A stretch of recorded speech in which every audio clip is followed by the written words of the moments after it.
Gooner fam, what's good? I got Nqobile here. It's been a while, bruh. Yeah, hey man, hey. Welcome back. Life got me bogged down, man. I can't come here and watch my favorite team. Hey, it's tough. Should be your only team. We'll talk about that it actually later. is pretty much. Yeah, no, it is. Olympiacos 1-0 away win. How you feeling? It was a tough one, eh? Yeah, it was a difficult match. A difficult match to watch. Yeah, it was. It was a mess. A proper grind. We barely got out of third gear. But I mean, you are going to have these type of games. Traditionally, we've never played, well, historically, rather, we've never played well in Greece. I think even during the Thierry Henry times, our results are very poor. It is a hard place to go. It's a hard place for us to go and to. The crowd, did you see that? I mean, look, they're very passionate in that part of the world. Especially they always they always get themselves up for these European ties. Like, no matter what level it is, be it Europa League or Champions League or whatever. But yeah, I mean, but it kind of showed the level of football that we're playing at, and that we are struggling to really impose ourselves against. For me, quite honestly, it was a mediocre opposition today. They weren't fantastic. There was not an aspect of play where you'd say that these guys have identified. I mean, Valbuena, who's is an old geezer. Yeah. He was probably their best player, and he's way past his prime. Yeah, definitely. So for me, it kind of shows, it highlights really how far we've fallen, and we've still got a lot of work to do to get back to where we want to be. Yeah, no, most definitely. I get what you mean. The thing is, I just feel like we are in a fragile state, you know? Arsenal, and like, obviously it's Europa. We're never going to be happy with whoever we face. But these boys were in Champions League. I mean, and like, even going away there, I didn't think it would be that tough. I thought we could see it off. But I think coming down to it, I think the presence they imposed, and then when we got into the game, we didn't look great.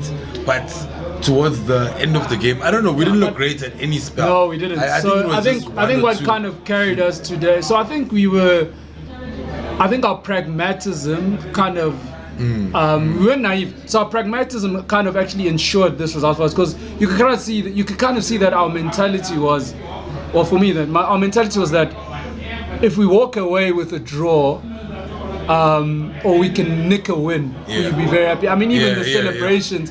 Definitely. When the final whistle went, I think I saw Ceballos almost throw his arms up in the air as if he had literally, he had won the World Cup. Okay, maybe that's a bit of an exaggeration, but I get what some of the players look very sad. So I think they were kind of given a mandate that, look, let's be realistic about who we are and where we are at the moment.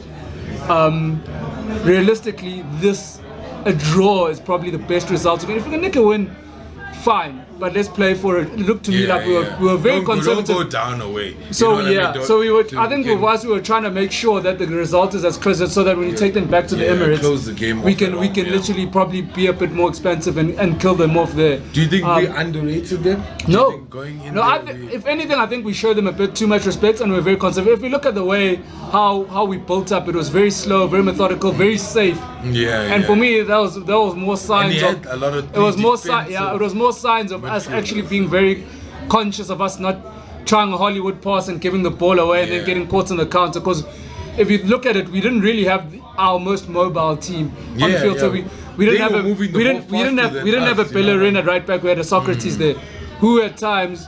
Look, when the game started, remember I was saying that he looks very dodgy, but he kind of actually papered over the cracks of his frailty in that position. But there was no attack on the right. It was mostly towards the left. They wanted Saka and also if you look at the middle, if you look at Jacques and Guendouzi are not the most mobile midfielders. They also don't really cover each other. Even Willock is not creative.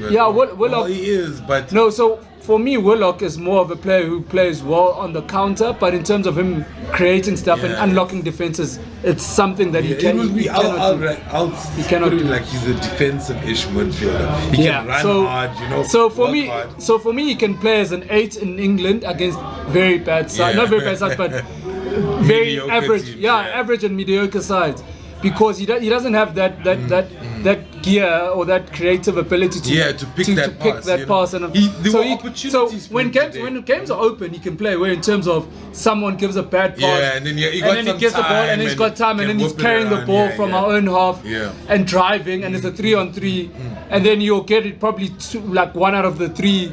But if we've got 3 chances like that, we'll probably only get 1 out of the 3. Right? Try to with the team he selected, he tried to see what they can do and try to hold Olympiacos and then change it up in the second half. I actually think he probably was a winning team. played his best side he could for the personnel he had available to him. So be mindful of the fact that some of the players are. I mean, you can't expect Bellerin to come and play 2 games in 4 days. Because he's just coming back from injury. We have a tough run coming. Ceballos, same story. He trained them hard for 2 weeks. He came back literally in December. Only started playing last week. Actually, if you think about it, like in terms of being in the starting lineup. Pepe is also still trying to find his feet. Asking him to come and play, give you 2 batches of 90 minutes is also, I think, too much to ask for. So no Ozil as well. No Ozil. He's out cutting umbilical cords. Understandable. Torreira is ill, so I think initially he probably was hoping to have much a stronger he was team to have Torreira, I think, available for today and have him instead of Guendouzi, just to shore up the padding, shore up the middle to make sure that we are very solid and compact. Because Xhaka towards the end, I think Ceballos covered him. But you don't really see it, but it was like so for me Xhaka was a bit leaky, you know what I mean? So for me he wasn't really leaky. I think because they struggle with him and Guendouzi, I think, struggle in terms of. No, I think also they don't really know what their best role is when they're playing together. So for me, I think he kind of frees them up. In his mind, Xhaka thinks that because Guendouzi's there, he's more free to actually start probing and playing further forward, and he gets caught out a lot. He's not used to doing that. Whereas when he's actually playing with a Ceballos, which is what he did last week, he takes more defensive responsibilities. Or he drops into that pocket next to our centre backs and plays deeper, and there it gives him a bit more time to play. Whereas today, I think what killed him is that he was playing a bit further forward and didn't have as much time that he's been enjoying in the Premier League. That's made him look good on the ball. No, definitely. And it's been, but we know him under pressure. He does like tend to make a few rash passes. He does make a few rash passes, a few rash tackles. But I mean, I can't pinpoint and say that today he had a particularly bad game over and above everyone else, because I think no. Pretty much a few I think pretty much the whole team was subpar. Besides the goalkeeper, I think he had a great game. Leno had a great game. And Bacanho had a decent game. As well. Bacanho side. Especially that left side was tough.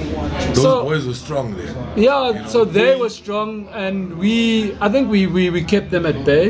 And look, I mean, but overall, are you happy how it worked out? Arteta, what he did.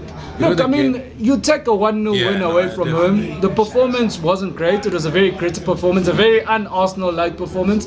But at the end of the day, we get criticised when we don't pull out these performances. We used to get called playing character. Exactly, we get called for playing flashy football, but with no end product.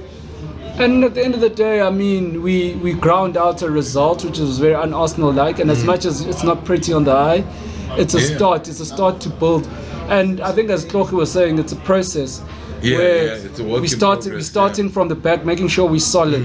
The next step is to make sure our midfield combinations are correct. Who have we got playing in those 2 midfield pivots? And then from there, then building on our attack. And you can kind of see that layering it up we are layering up, and at least you can see the progress at the back. We're starting to improve. Look, it's not perfect. It's still looking dodgy at times. But at least there's a bit more structure. There's a bit more structure, and it's a bit tighter, and the guys are willing to fight a lot more, which is the one issue I've had with the team.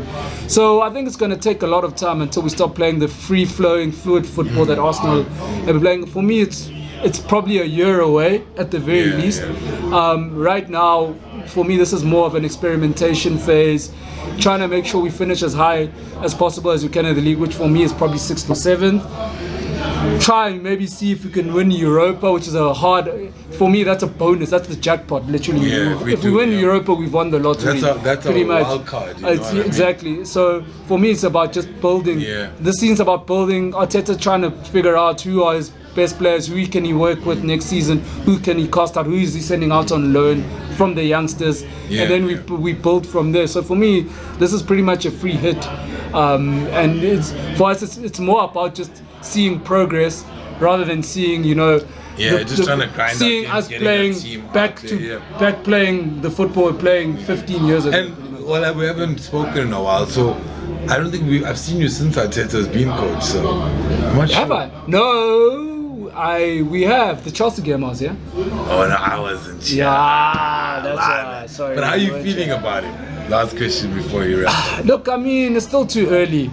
I'm still not convinced, but I'm seeing right. So I don't know to attribute his performance to new manager bounce, or if the guys are actually getting are actually responding to his feedback, because his ideas are still not novel yet. You know what I'm saying? The players are not used. Unai Emery, when he rocked up, looked like a brilliant manager. 23. If you actually think about it, he lost his first two, and then after that he went on a brilliant run. But then the cracks started showing literally towards the end. When people started towards the end, injured, with the end of the season, and not even like his tactical decisions. The plays he was picking for certain games, where in the end of the day, quite literally, he should have wrapped up both tournaments in terms of winning the Europa League and finishing fourth, or picking one. He ended up doing neither. You know, so I don't really. For choice. So I don't really think. I still think it's too early to judge. It's infancy phase. It's still infancy. It's still honeymoon phase.